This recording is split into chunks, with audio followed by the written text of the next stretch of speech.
আমি আপনাদের বন্ধু মিতালি। আমার কুকিং ল্যাবে আপনাদের স্বাগত। একটা নতুন খাবারের সঙ্গে পরিচয় করাবো। বন্ধুরা, আমি মিতালি, আমার কুকিং ল্যাবে আপনাদের স্বাগত। আমি আজকে এমন একটা রেসিপি নিয়ে এসেছি, রেসিপি বলা যায় না, এমন একটা জিনিস জিভে জল এসে যাবেই। সবাই একবার না একবার সবাই খেয়েছেন, খেতে খুবই ভালোবাসেন প্রত্যেকেই। সেইটা পেয়ারা মাখা। এই পেয়ারার ভেতরটা আমি এইটা দিয়ে বার করে নিয়েছি, মুখটা কেটে। আর এইটা হাফ করা আছে, এখানে একটা গোটাই আছে। এইগুলো আমি সব কেটে টেটে সব নিয়ে আপনাদের কাছে ফিরে আসছি। বন্ধুরা, আমি এই যে পেয়ারাগুলো ছোট ছোট টুকরো করে কেটে নিয়েছি, পাতলা পাতলা, খেতে খুব ভালো লাগে সেই জন্য। আর এইগুলোর ভেতরে আমি সার্ভ করব, সেই জন্য স্কুপ করে নিয়েছি পুরো দুটোই। এটা একটু ছোট আর এইটা একটু বড় আছে। আর লেবু দেবো, লেবুর রস দেবো, সেই জন্য লেবু নিয়েছি কেটে। আর কাঁচা লঙ্কা কুচি নিয়েছি, এখানে লঙ্কা নিয়েছি, লঙ্কা গুঁড়ো, নুন নিয়েছি, বিট নুন নিয়েছি। এই আর সস আছে, এইটা সস দিয়ে করবো। এইগুলোর এই এই কাঁটাটার ভেতরে আমি এখন এই বিট নুন দিয়ে দিচ্ছি। বিট নুনটা দিয়ে দিলাম, এই সাধারণ নুনটা দিয়ে দিলাম। আর এইখানে এই লঙ্কার গুঁড়ো এই দিয়ে দিলাম, কাঁচা লঙ্কা কুচি দিয়ে দিচ্ছি। আর এইখানে আমি লেবুর রস দিয়ে দিচ্ছি, লেবুর রস দিয়ে দিলাম। আর এখন আমি একটু সস দিয়ে দেব। আর নুনটা একটু দেখে তারপরে পরে দেব যদি লাগে।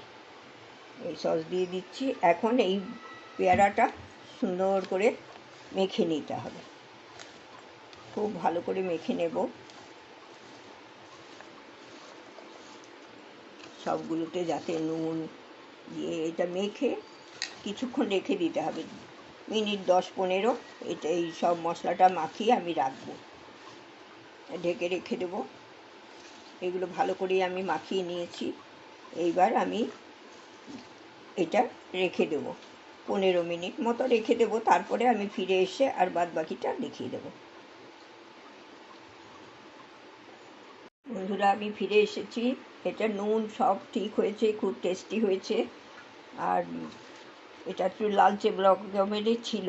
আমি একটার মধ্যে ভরে দিয়েছি, আরেকটার মধ্যে এই আপনাদের সামনেই ভরছি।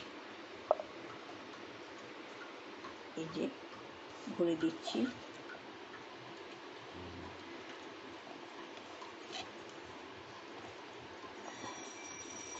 রসটাও অনেকটা বেরিয়েছে, খুব সুন্দর দেখতেও লাগছে, ভালো গোলাপি গোলাপি। আপনারা আরও ঝাল খেলে ঝাল দেবেন। আমার মেয়ে ঝাল খেতে পারে না, আমি ওই জন্য কম দিয়েছি। আমিও কম ঝাল খাই, সেই জন্য আমরা একটু কম ঝালই দিয়েছি।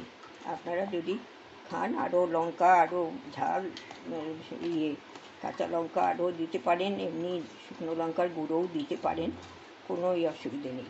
যার যার রুচি অনুযায়ী করবেন। আর এইটা মাখার সময় লোভ জল সম্বরণ করা কিন্তু খুব কঠিন। এটা খুব ভালো লাগে, প্রত্যেকেই নিশ্চয়ই ছোটোবেলায় খেয়েছেন, বড়োবেলায়ও খান। সেইটাই আমি আজকে মনে করলাম যে করি, ভালো পেয়ারা এসেছে, তাহলে মাখি। এইটা করে দিলাম। আর আমি এর উপরে একটু সস দিয়ে দিচ্ছি সামান্য।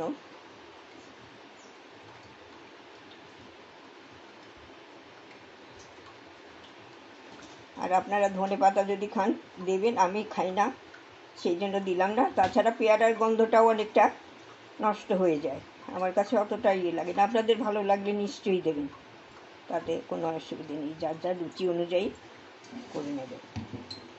এটা আমি করলাম।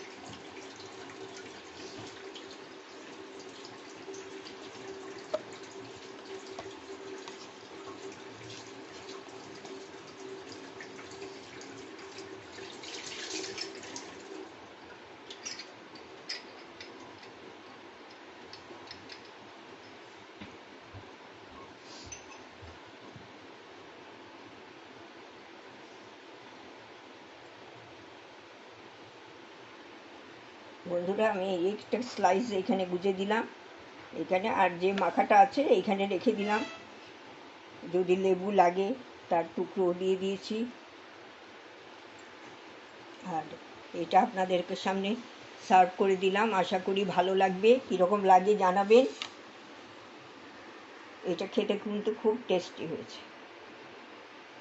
আর সেই ছোটোবেলার একটা জিনিস তুলে ধরলাম, এখন আপনারা বলবেন এটা কেমন হয়েছে। পুরো ভিডিওটা দেখবেন, সঙ্গে থাকবেন, পাশে থাকবেন, লাইক কমেন্ট শেয়ার সাবস্ক্রাইব করবেন। আর ফেসবুক পেজ থেকে দেখলে পরে ফলো করবে দেবেন। আর এইখানে ইউটিউব থেকে দেখলে আপনারা সাবস্ক্রাইব করে দেবেন। ধন্যবাদ, ভালো থাকবেন।